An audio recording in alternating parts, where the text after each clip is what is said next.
Okay, so candidates, in 90 seconds, please state your name, the office you are seeking, and then answer the following question. What do you think are the most important solutions at the county level to address sea level rise and flooding? Thank you. My name is Bryan Lober. I'm running for District 2 County Commission. Just in sum, to keep it brief, there are two things. One, we have emergency management at Brevard. It needs to be well funded. They need to have the resources made available to them from the County Commission out of our overall budget, so that if we do have an issue, whether it's a severe storm or any other act of God, that they're able to step in and control that. The other issue that ties in with the lagoon is our sewer system in this county. When it floods and when it reaches the point where the capacity is met, they end up releasing whatever excess is in the system out into the lagoon. Oh, they put me on a short cord, everybody. I'm sorry. I'm Jack Smink. I'm a third-generation Brevardian. I grew up here in Brevard. I grew up fishing, crabbing, shrimping.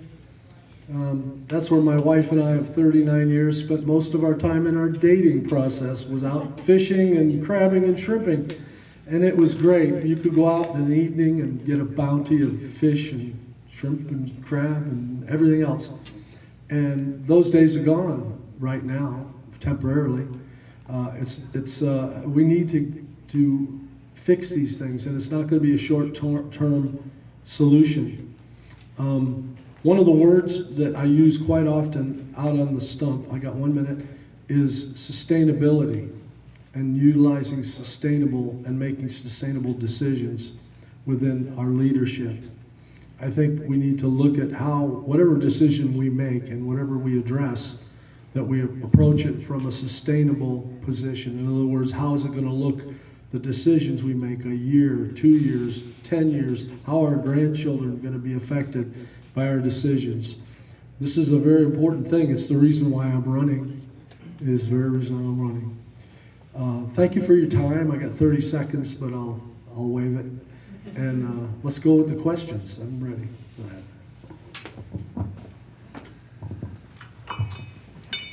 Thank you, gentlemen. So, first question. You have 1 minute to respond.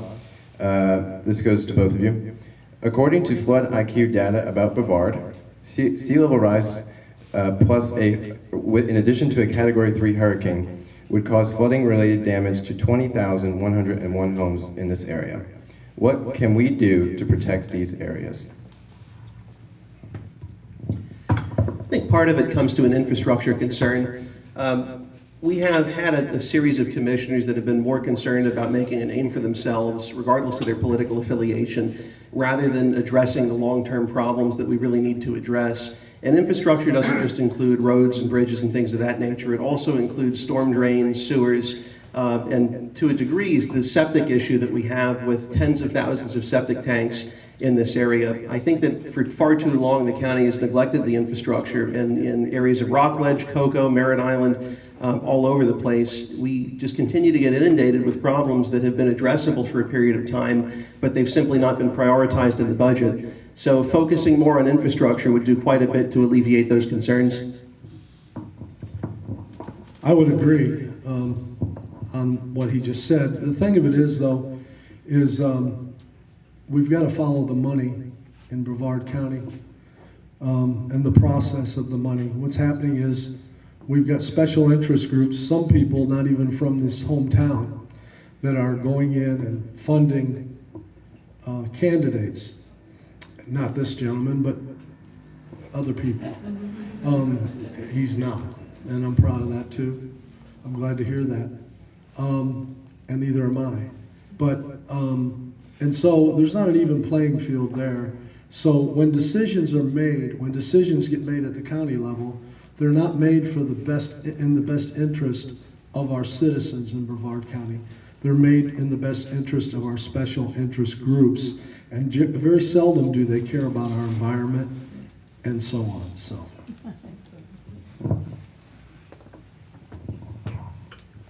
Thank you. Next question to both of you again. As you heard earlier in the video, Florida counties could take a large hit to their property tax revenues by 2045 due to lost income from flood-prone properties.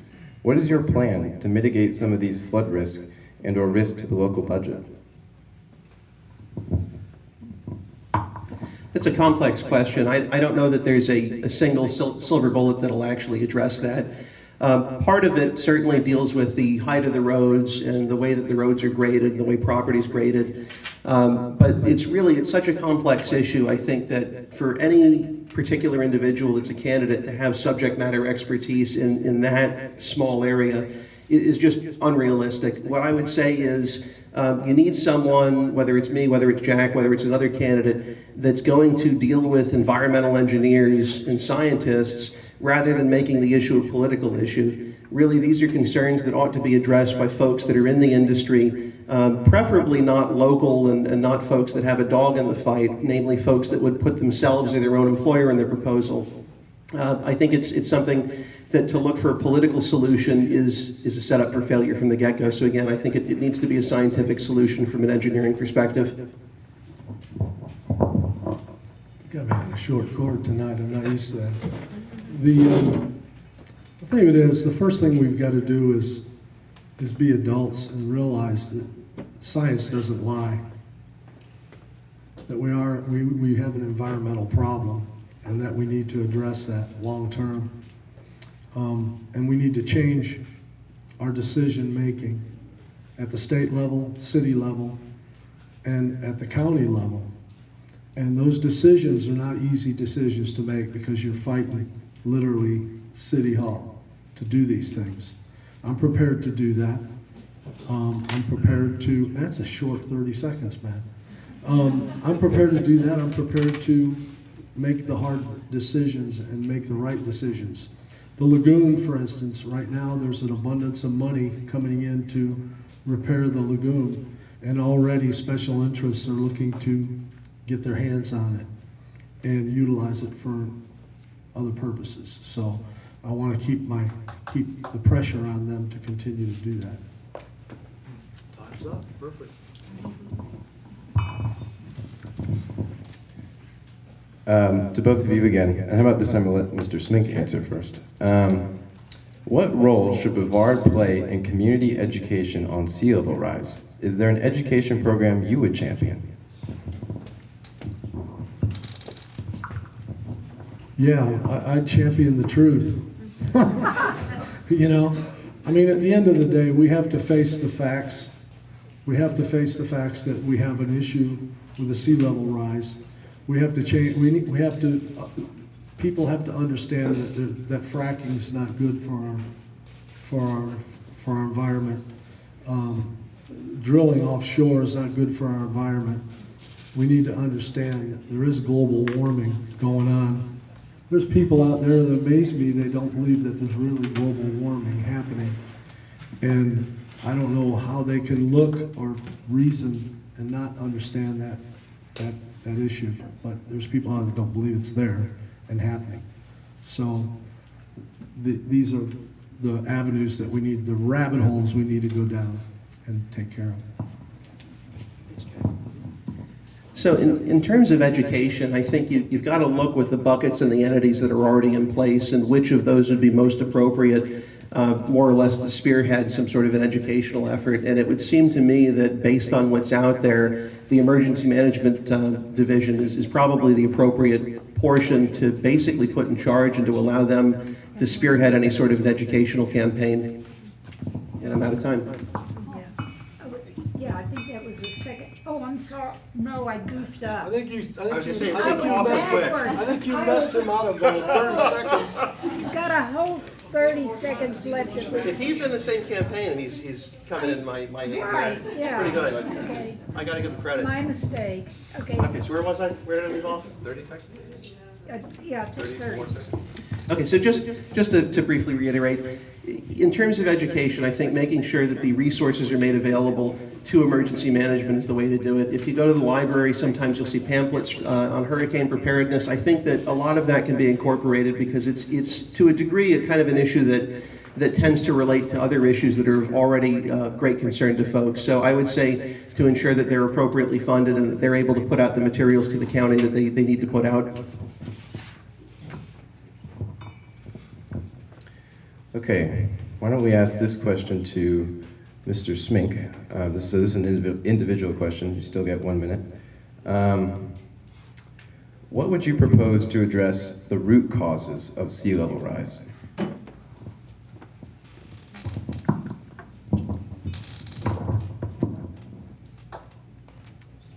It's the lack of respect for our environment, plain and simple. We aren't, Mother Earth will fight back, and that's just what it's doing right now. We've got to do and exercise certain environmental, try to get away from oil and that type of thing. Try to get on other resources of power and energy. So that's one way to do it.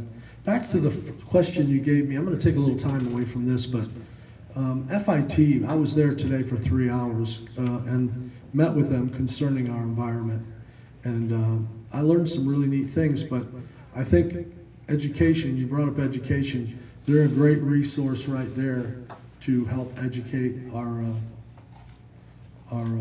people, young people in Brevard County that are wanting to learn more about our environment. They do a great job, FIT.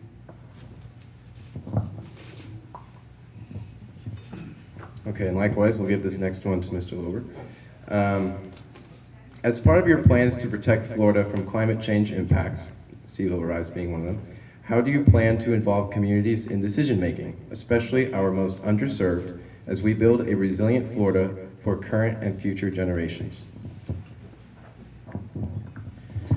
Anytime you're looking at expending resources, finite resources, to better a particular scenario, namely in this case something to do with the environment, something to do with sea level rise and flooding, which is the end result that we end up realizing here, the concern is that there's no perfect solution. There's no easy solution because all of them have advantages and disadvantages. Some are more expensive and some are less expensive. But even the proposals to move from septic to sewer aren't necessarily a golden bullet. I've heard different talk about mandating that folks that are on septic have high efficiency systems that cost north of $15,000. And that may be great for areas where they're $1 million houses, but for a house that's $40,000, $50,000, $60,000 in today's climate, mandating a replacement for a hyper expensive unit is something that isn't necessarily feasible. So I think that the solution has to be tailored to the area in terms of determining whether it can support that without crushing the local residences. Okay, let's move to an audience question. This one's sure to be fun. At what point... Did I answer that question, or was that? That was an individual question. Oh. At what point do you stop putting sand on the beach? This is to both of you. What was the question again?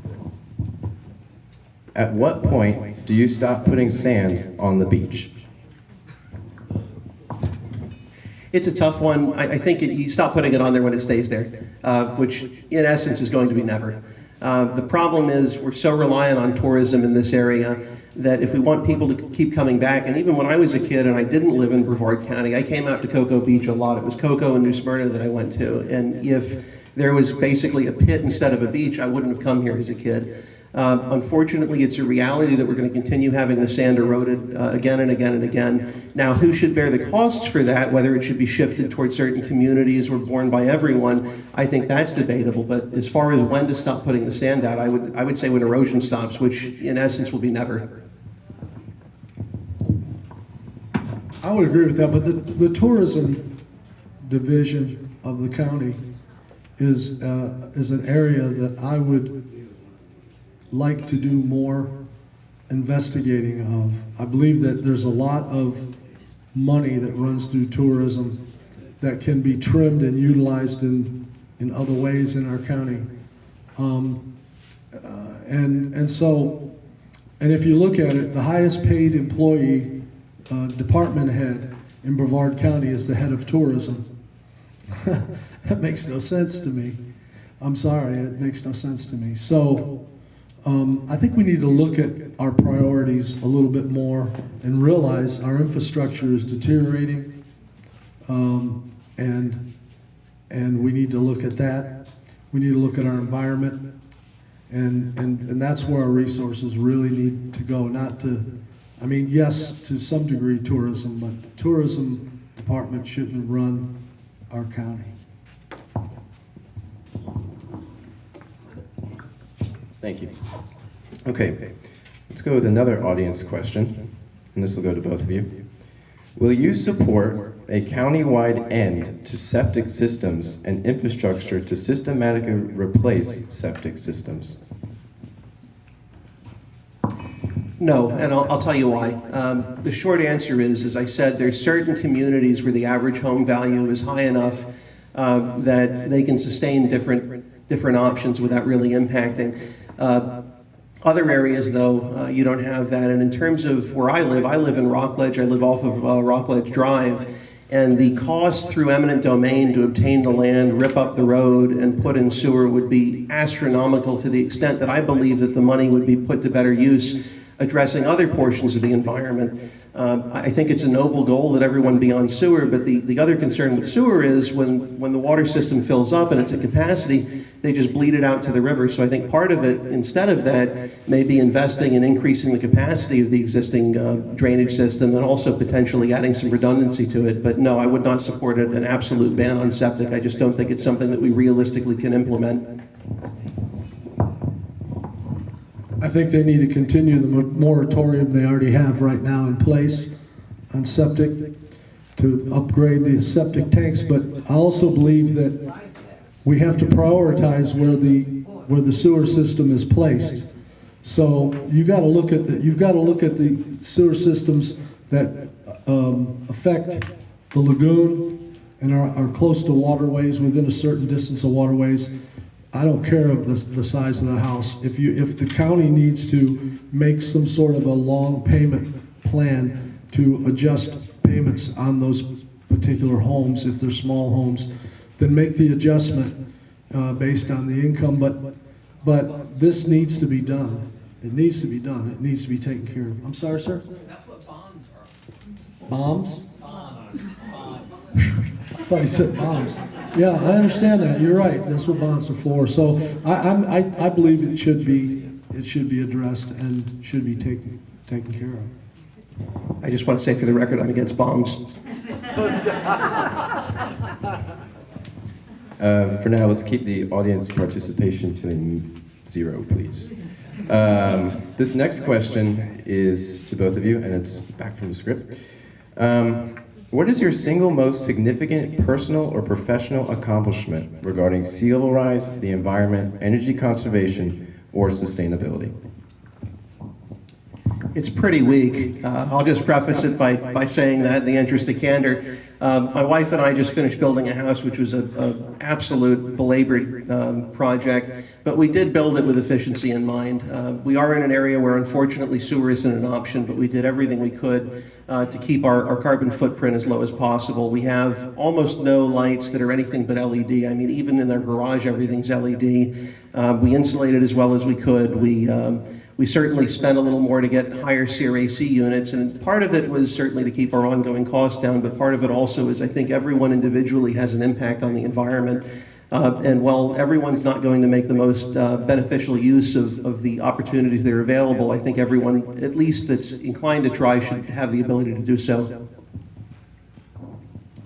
Yeah, my case is similar to his. I mean, I'm not a wealthy man, so I haven't put in thousands and millions of dollars back into the environmental cause. But what I have done is put 6 years of my life.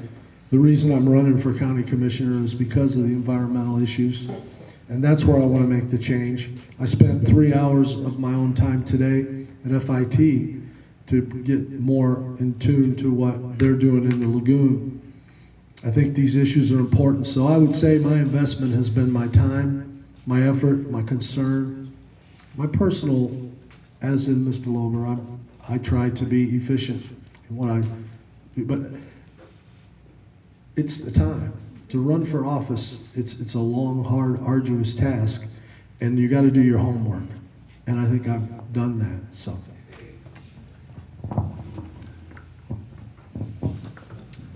Next question to both. To what extent do you feel federal resources and policies are necessary to support local resiliency initiatives?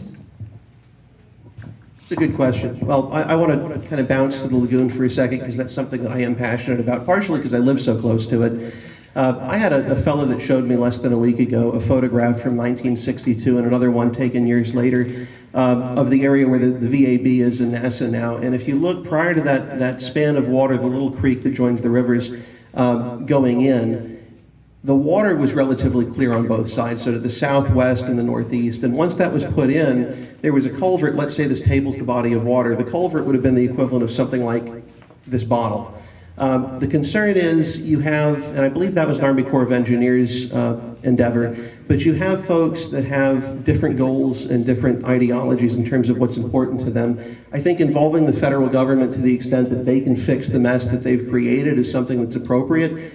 There's no way that locally, just based on the county, without any outside resources, that we're going to be able to resolve the issue. I think it's going to take partnership and it's going to take cooperation between county, state, and federal government. I agree, county, state, and federal. There's an area in Cocoa Beach just before you get to Patrick Air Force Base where I believe they're able to put in a where they can bring in some water flow into the lagoon. That would take work by the Army Corps of Engineers to develop that and design that. And it would take a state funding to fund it. And we would have to work on a local level to get the proper, licensing and stuff to get in and do the work. But I think that's a great start to put a weir in right there. I think once we get flow back into the river, that's a good start. So I would like to see the federal and state level get involved in helping finance that outside of the lagoon itself. Okay, let's go to an audience question. Do you believe in armoring the beach? Armoring the beach? Armoring the beach. What I believe by that, they are referring to hardened infrastructure, seawalls and whatnot. Yeah, I was going to say, if it involves Bradley tanks, no. I think this is an issue where I'm not going to claim subject matter expertise that I don't have. My brother's an environmental engineer for the Air Force. I've got a buddy that's an environmental engineer for NASA. I know folks that know this stuff, but I don't. Whether that's a good idea or not, again, I would basically go back to what I'd stated in response to a previous question. It's an engineering question, it's a science question, it's not a question that someone that's a politician or someone that's looking to be a politician has any place answering. What I would do if I got this office is ask scientists who don't have a stake in the outcome what my options are, what the advantages and disadvantages of each would be, and what the cost would be. And it's something that ought to be considered, certainly. I don't think it's a laughable suggestion at all, but in terms of whether that's the best use of our resources, which are finite, I don't know, and I'm not going to claim to know. It's hard to go in second because a lot of times you're agreeing with the person that just spoke in front of you. So it kind of throws you off. That's what's going on here. I agree with that. I think that there are areas, and you have to adjust to the scenario of the location. But there are areas where I think that hardware would be a good solution.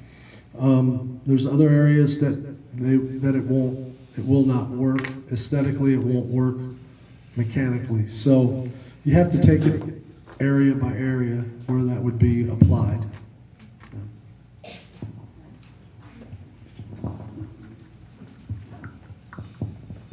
Okay, we'll go with Mr. Smink first on this All next right, one. yeah. This is another audience question. Some homes close to the ocean are damaged over and over, which tends to drive up insurance costs. Would you support denying building permits on property that lies near tidal surge areas or in wetlands? Would I support what type of?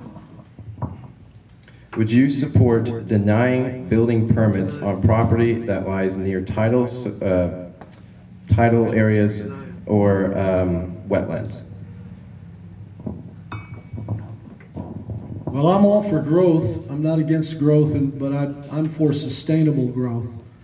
So from a sustainable position, I think in certain situations we have to go on lean on the idea that sometimes growth is something we have to be willing to step away from, because sometimes growth in certain areas can be damaging to the environment. So we need to look at each situation, but I think it comes down to utilizing and applying sustainability to our decisions. How will it last down the road? What's the cost going to be? What's the dangers? Because part of our job is safety of citizens. So you've got to think about that. There's a lot to think about in that, and you got to look at it on a case-to-case basis. So. In general, I'm in favor of capitalism. I think that's one of the great strengths of this nation in this area. I would be more concerned if we were talking about potentially building in wetlands as opposed to adjacent or near them. If someone wants to assume the risk of putting a residence in an area that's got a greater likelihood of flooding, I think they ought to be entitled to take that risk. I don't know that it's my job or it's the government's job to baby and police them into building where we think might be safer. If they get insurance, great, they're going to pay higher rates for it, but that's certainly their prerogative. If they want to self-insure to whatever extent's reasonable and lawful, that's fine too. I think it's something where I would individually be troubled being right next to a wetland, but if someone wants to assume that risk, more power to them. Okay, let's get back to basics with this audience question. We talk a lot about sustainability and everything that comes with it. It's a very broad term, but how would you define the word sustainability? What does it mean to you? I think sustainability in terms of the concept deals with ensuring that you're being mindful of what's coming next and not being an individual that's focusing only on the immediate here and now. We've got a gorgeous county. We have a very unique geography here that I'm happy to be a part of. I chose to live here. I wasn't born here. I was born about an hour and change west of here, and I came here by no accident. In terms of this county, we do have some serious threats to our sustainability. And in my mind, again, being mindful of what's coming next in the months and the years and the future generations, that's sustainability. And with the remainder of the time, I would just say in terms of our biggest threat right now and our biggest concern right now, to me on an environmental standpoint, it's the lagoon. And we've had folks that have shied away from doing what they need to and making tough decisions in terms of reprioritizing the budget and addressing a certain amount of money to the lagoon that would at least pause the deterioration and maybe get us going in the right direction. Financially, I think we're on a good pace with the lagoon, but I'm more, when it comes to sustainability, it doesn't just affect our environment, it affects our quality of life. It affects our ability to appreciate our own town and what we define our town as. And I believe that we need to make sustainable decisions based on how it's going to affect our children's children and how it's going to affect, and can we hold up to our decisions 10, 20, 30 years from now and not make those decisions just totally on a capitalistic approach to, we do have a responsibility to our environment. We do have a responsibility to our quality of life in Brevard County.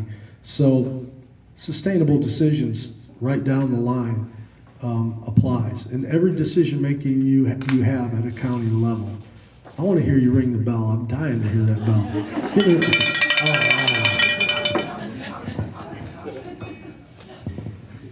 So that's You know what it you were sounds like. wondering about that cowbell.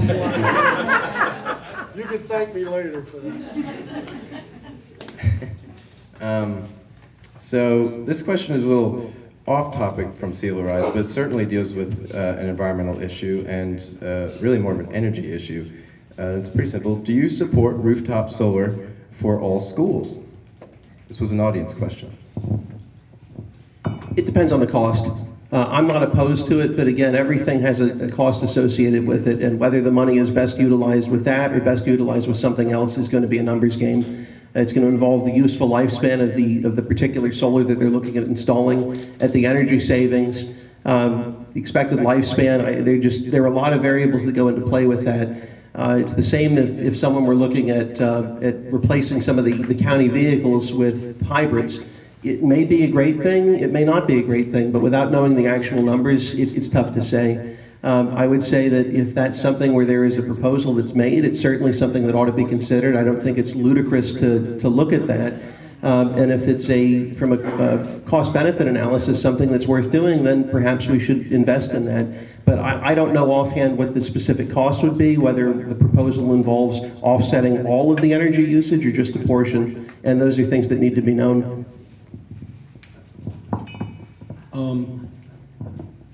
Not every decision can be made with the dollar and cents in mind. Sometimes we have to look at value, what we get done, what we get accomplished. And these little things that we look at as small things, changing over to solar and getting away from fossil fuel energy is what's going to hold back the issues of the global warming and the issues that we're fighting. These are real things. There are people that don't believe in it and won't accept it. It's here, and we need to be adults and address it. And I think that's so. I'm not. I don't run the school board, and I don't claim to. But I do think it would be a sustainable, wise decision for them to consider solar in the school system. Okay. While we're on the topic of energy, what is your opinion on offshore drilling or drilling in the Gulf Coast or the Atlantic, considering what happens in the Gulf and the Atlantic will have a direct impact on Florida? Let's start with Mr. Smink.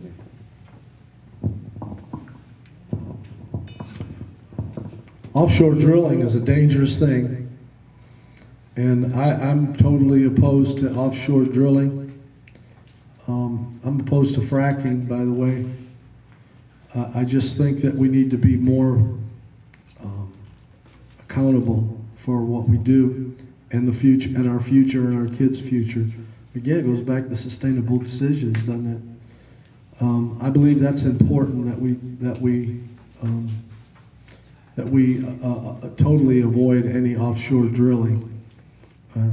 So that's my approach on that. I have some grave misgivings with respect to offshore drilling, especially in this area. We've seen what happens with a lot of the big money that's put in. It even with safety measures and advanced technologies, doesn't prevent issues from cropping up, major issues that end up ruining economies. I'm not a fan of that in this area. Certainly, the impact that it would potentially have on our tourism sector is something where even if we don't have an issue, I don't think that's going to benefit us. I'm not in favor of offshore drilling anywhere around this county. All right. Something we agree on. Considering the current and future impacts of sea level rise, what markets might we invest in to promote growth, entrepreneurship, and economic development? It's kind of a broad question. I don't know if the intent was with respect to whether there are particular jobs or particular opportunities that relate to that. But I think that at least the best thing I can say with response to that is we need to be well prepared for issues that come along with the sea level rise. And I think going back to funding emergency management properly and ensuring that we have proper infrastructure in place, those create jobs. Having proper infrastructure, whether it's through private company or through government, creates jobs in ensuring that things are put together properly and that they're able to accommodate the expected volume that we're going to have going through the system. It's kind of a tough question because I'm not sure that I understand it 100%, but if that's what was roughly what was being sought, I hope that was responsive. It's funny, one of the things we spoke about today at FIT was the sea level rise effect on, for instance, North Merritt Island. North Merritt Island in 50 years will be underwater at the rate we're going right now. And so, yes, infrastructure is important, but once it's underwater, I don't care what kind of infrastructure you have, it's underwater. So these are things that we need to look at and realize and admit is going on in our world.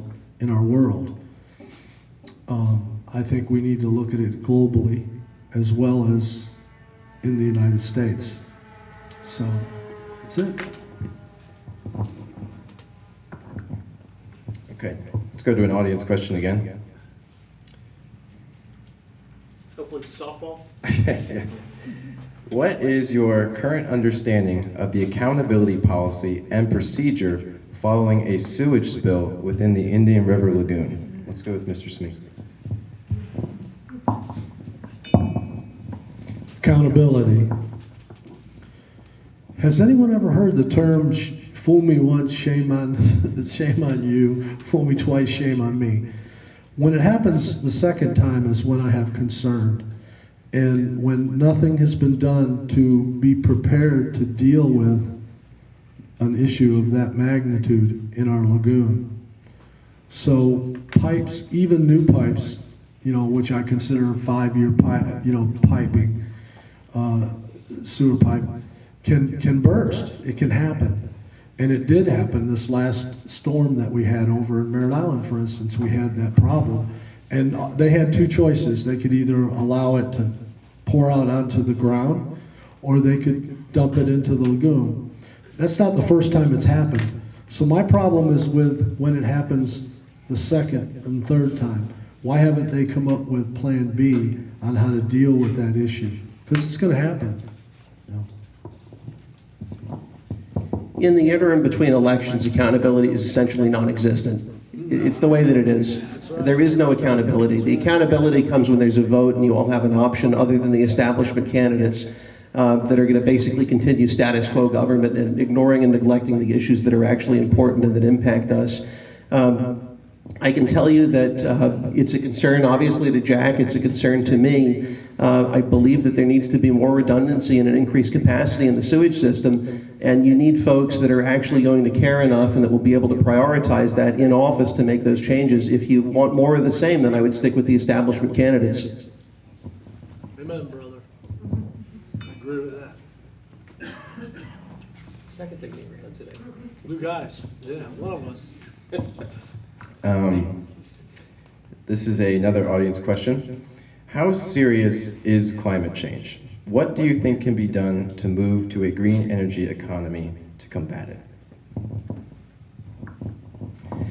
The problem is, I could say what's popular, or I could just level with you guys. The way that I'm wired, I just level with people. I'm not here to interject fluff and have someone pat me on the back for saying what they want to hear. The fact is, we can do things on an individual basis that will have a small, probably immeasurable impact. And I try to do what I reasonably can. If you're not recycling, you really ought to be. If you have bulbs that go out, at a minimum, I try to replace them with LEDs. They're dirt cheap.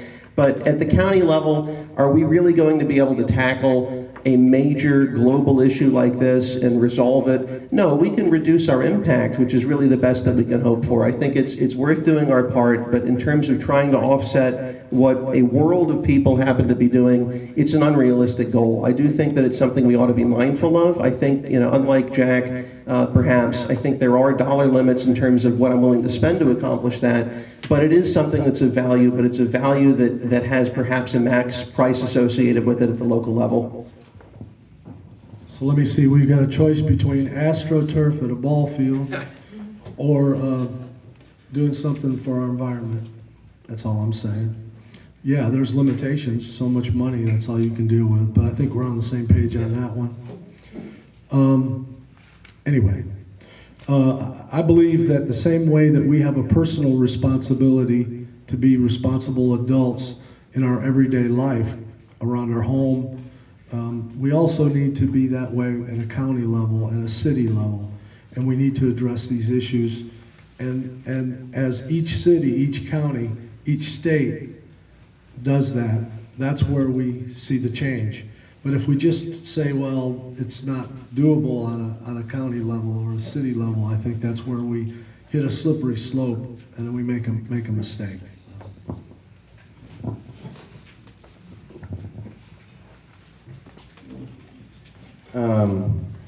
Many unified local mitigation plans are geared towards shovel-ready projects, but do not take into account hardening for sea level rise. What policy changes would you enact to ensure that they do? Let's go, Mr. Smink. Mitigation's become a tool for the developing people, the developers in the area to get what they want to get done.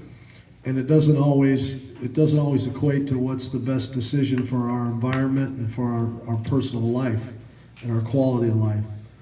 So I believe that needs to be revisited, the way that the developers are applying mitigation to the decision making.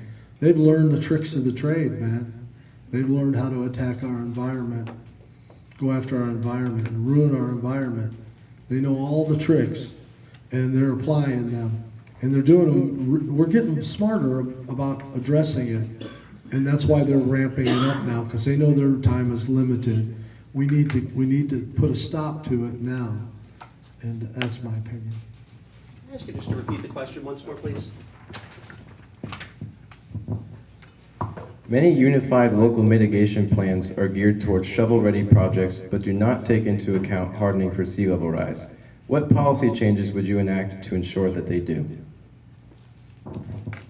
And again, this is one of those tough questions, and I know you guys want answers that are direct and to the point. This is one where I may not have a perfect answer for you. I think a lot of the questions that have come up thus far truly are science or engineering questions, not political questions. I don't think it should matter whether I'm a Republican or a Democrat or any other party, NPA or otherwise. These are issues that really don't have and shouldn't have a political basis in the resolution of, whether it's mandating stem walls and properties in certain locations, whether it's raising the land level a certain amount.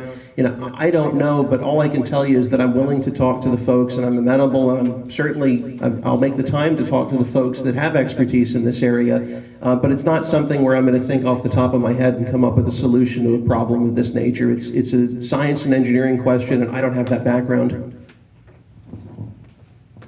One single question. Was I supposed to answer that? No, you're good. Audience question. How do you shift growth away from the beach as county commissioner? Let me start it, Jack. I don't know that you do. I think it goes where it goes. As I said before, I'm not in favor of wholly unrestricted capitalism, but by and large, I am in favor of capitalism. People are going to move where they move. I think the property prices and the options that are available will end up determining to a large extent where people go. I can tell you, I recently purchased land and I built, and it's something where I can tell you that the value, the cost of the property and the different amenities and the different infrastructure levels that were available, it impacted the decision of where I went. So in terms of shifting it away from the beach, I don't know that we can. I don't know that we should. I think it's something where people ought to be able to assume whatever level of risk they're comfortable with. I'm not saying allowing them to build on the side of a volcano, but within reason, I think they ought to be able to move where they please. I think density always has to be a consideration. There's an organization called the ULI, for those of you that are familiar with it.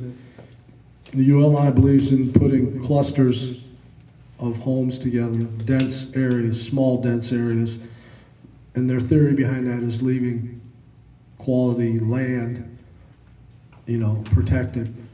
The only problem is that, again, greed jumps in and you got 10 of these clusters and you end up with more density over more area. So density is where you have to look at this issue, because density is our issue. It's what's bringing pollution into our area. And again, I'm not against growth, but sustainable growth.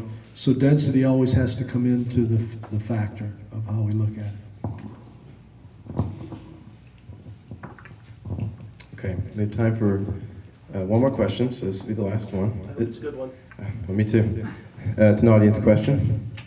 How do we politically accelerate funding for sewer pipe systems that are scheduled in Brevard County in light of yesterday's break in Titusville? Elect someone decent. We should be able to try to figure out a way to quick pass to be able to go ahead and do the work. Right now, you have to go through so many hoops to get anything done environmentally. So we have to learn how to fast track this system, and there's ways to do that. Nobody's addressing it, but it's a way through the county that we can do that. They've done it with the where they fast track building and building homes where you can go in and get a permit or do work on it, and they've learned how to fast track that. I think we need to fast track when it comes to spills and environment and putting in any sort of runoff product in there. So fast tracking is the way to do it. Okay, that concludes our questions. It's 7:30. Thank you, gentlemen. Let's give them a round of applause. Yes.